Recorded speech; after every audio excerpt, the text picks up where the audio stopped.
इस तरीके की चीजें जब हो रही है हमको ऐसे हालातों में जिस टूल की मैं बात कर रहा था,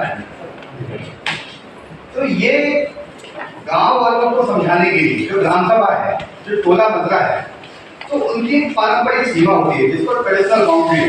जो कानून में भी स्पष्ट रूप से डिफाइन है। और जब हम इस ट्रेडिशनल बाउंड्री के बाद ये जो पारंपरिक सीमा की जब बात हम गाँव वालों से करेंगे, क्योंकि हर क्षेत्र में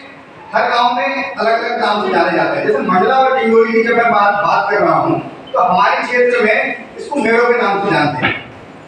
मेरो के नाम से जानते हैं। हमारी मान्यता है, हमारी संस्कृति है, हमारी परंपरा है। एक एग्जाम्पल के साथ बताता हूँ मैं मेरो का महत्व कितना होता है। जब हम हमारे परिवार में किसी बेटा या बेटी की शादी करते हैं, मान लो की बात, बेटा का बारात अगर हम अपने गांव से बाहर लेकर के जाते हैं, तो सबसे पहले हम मेरो से क्या करते हैं, वहाँ पे सेवा करते हैं और हमारे गांव की जो जिम्मेदारी आया है उससे हम परमिशन लेते हैं कि हम अपने गांव से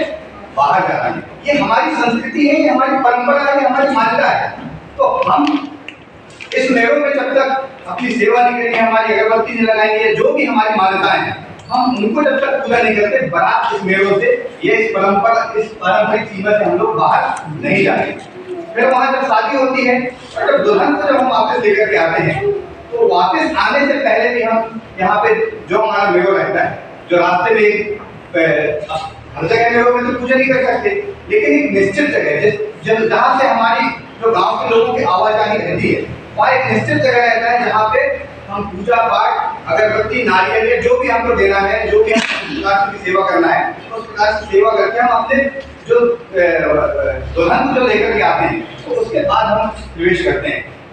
और हमारी जितनी भी मान्यताएं खाली कागज में नहीं है, हम उसे ये छत्तीसगढ़ के परिप्रेक्ष्य में है, तो वहाँ के हिसाब से देवों के नाम लेते हैं। जैसे हमारे इधर ठाकुर देव होता है, भैंसासुर होता है, ये कुआं है, ये भैंसासुर है। तो इस तरीके से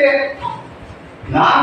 मध्य प्रदेश में अलग हो सकता है, झारखंड में अलग हो सकता है, महाराष्ट्र में अलग हो सकता है देवी देवताओं के। लेकिन ये गांव बसने की जो परंपरा थी,